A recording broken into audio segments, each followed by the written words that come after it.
Hey, how's it going? Welcome back. Good to see you again. Today I'm walking around with the GoPro 8 Hero Black and going to be having a look at some different photo setups. Now there's two basic reasons you're going to be using this for photos. One is trying to get some pro photos in a tight spot, and the other one is just point and click snaps that you want. So I'm going to show you a couple of different settings, how I set my GoPro up for those two scenarios. You know, want to get the best data or just want to get a good shot straight away without having to mess around with it later. So yeah, let's go and have a look at that.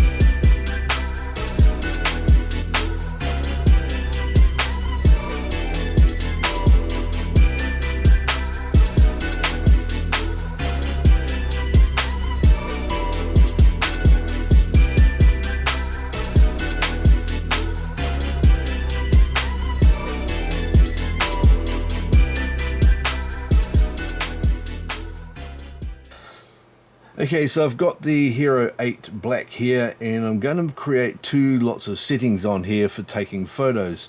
One lot of the settings is going to be for taking photos that have got a lot of data that you can edit and get the best image out of later. And the second lot of settings are the best point and click settings that I've found. And I'm going to show you how to set those up now and make them easy to find as well. So the first thing I'm going to do here is turn my GoPro on. It's always a good starting point. And down at the bottom of the screen you'll see this selector come up here, and at the top of the screen you've got the bit here that lets you choose whether you're shooting video or photo or other modes. So what I'm going to do first here is just slide across into photo mode, not time-lapse, and select that.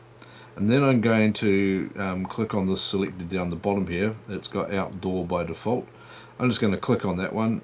And you can choose one of these basic photo setting types here if you want to, or what I'm going to do is at the bottom I'm going to hit the plus button, and I'm going to create a new setting group just for doing what I want to do.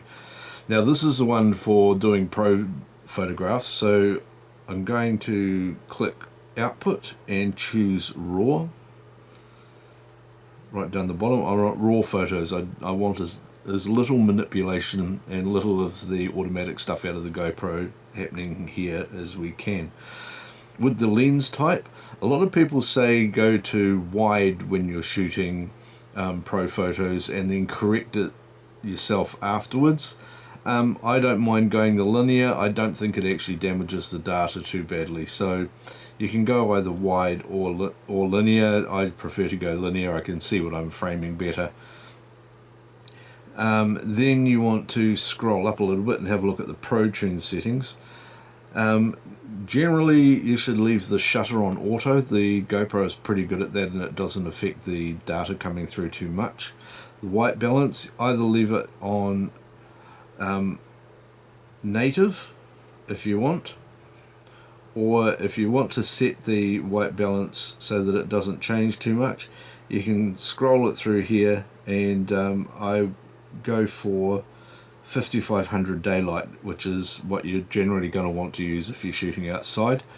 Native, however, actually is just collecting raw data off the sensor. A lot of people don't like the look of native, but that's actually okay. This is all about collecting the best data, not about having the best looking image off the camera. The ISO max is the next one to look at. You want to minimize that as much as possible. The lower the ISO, the less noise you're going to get in the image. Generally it's a good idea to stick to around 400. If you're in low light conditions, go to 800. 400 I think is the native for the sensor. It's a little bit difficult to get actual information about that off these things. Okay, the next thing to have a look at is the sharpness. I'm going to turn that right down the bottom. I don't want the GoPro to do any automatic sharpening at all. Once again, that's just affecting detail. It creates some posterization.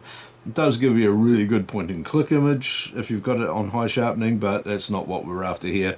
We're after getting as clean a data as possible. And then finally the color mode down here. I want to set that to flat.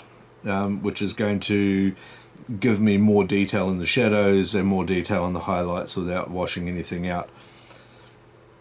If you leave that on GoPro color, it does a really nice job of saturating the image into something that's really nice to look at. But once again, what we're trying to do here is collect data. Now down the bottom here you get the opportunity to set up some on-screen shortcuts to make things quick for you to move around with. In here what I tend to do is set the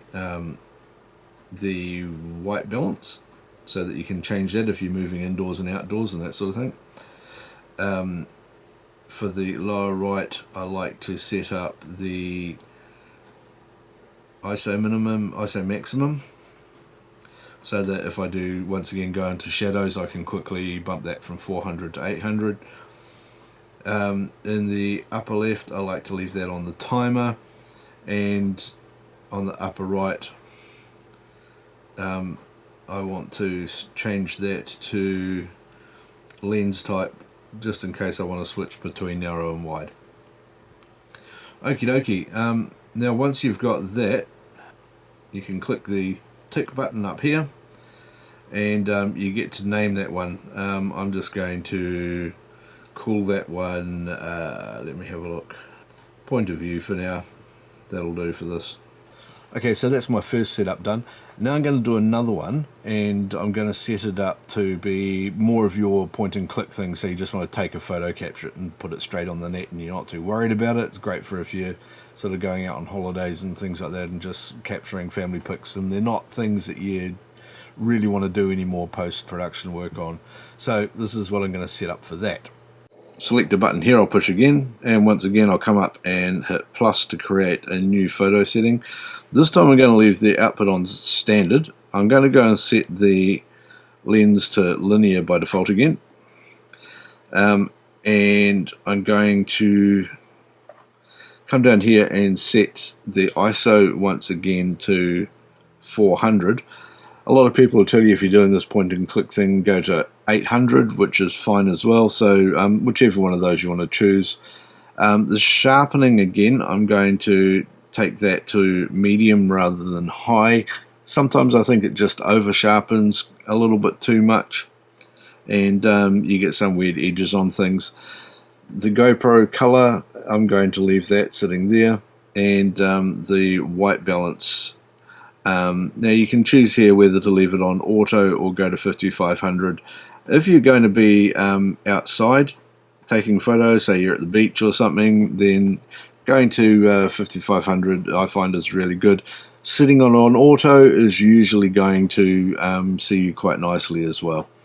So yeah, on the shortcut screens down here, the ones I like to have are lens, zoom, timer and ISO. Timer is quite useful, so ISO maximum once again, so you can adjust that one quickly.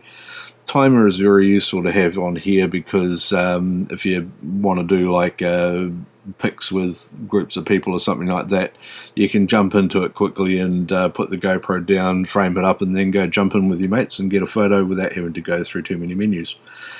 So anyway, I'll hit the checkbox on that one again, and I'm just going to call that one, let me have a look, selfie will do for now. There we go. So there I've got those two photo modes. So just to jump down into your preferences, and we're going to go and hit connections and make sure the Wi-Fi is turned on. Jump onto my phone here, and I'm going to open up the GoPro app, and I'm going to connect to my camera with the GoPro app. Yeah, I'm going to be pairing to this with Bluetooth. There we go, it's connected up, and then it will join the GoPro's wireless network. Okay, and this is one of the things I was expecting to see was a GoPro camera update. Always make sure you've got the latest update running. So I'm just going to quickly run that. It's a pretty quick thing, accept the conditions of course, and it does the file transfer. Generally speaking, you should always be doing the latest updates on your GoPro to make sure that it's got the bug fixes in there, that everything's optimized, that you're going to get the best quality images that you can, and that you're getting all the new features and connectivity and speed as well. Okay, the GoPro is restarting now, so the install is nearly finished. And there we go, the update is complete, nice and easy like that. Just wait for the app to catch up and reconnect. Right, and there we go, so that's the camera all updated. Let's take this now, head outside and get some photos and see how they come out and compare them. Okay, now that I've got those two presets in and ready to go, I'm just going to go for a bit of a wander around the area I live in and just see what I can find to take some photos of. Probably find it a bit familiar if you've seen previous videos I've done like this. If you haven't seen those, then you can click up here to see a playlist of all of them. Anyway, I'm just going to go and find some really cool things and awesome textures and take those photos, take them back and compare them. Let's start here.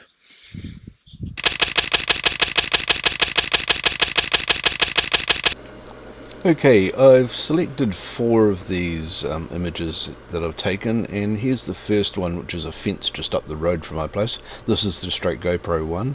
Then we've got the flat image here and a quick color grade. Definitely got a lot more out of that image.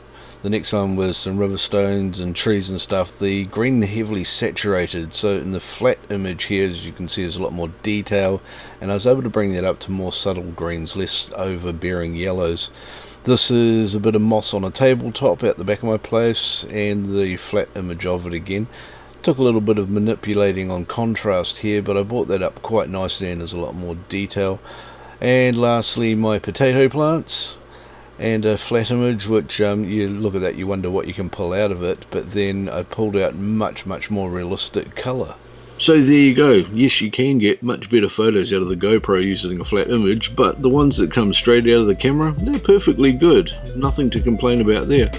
Anyway, I hope you've enjoyed this. If you want to see more of these videos, don't forget just to hit the subscribe thing down here. And I've got a couple of videos just here and here as well. You can click on them, and I will see you shortly. Have a good one. Now go outside, shoot some photos with your GoPro. You know you want to.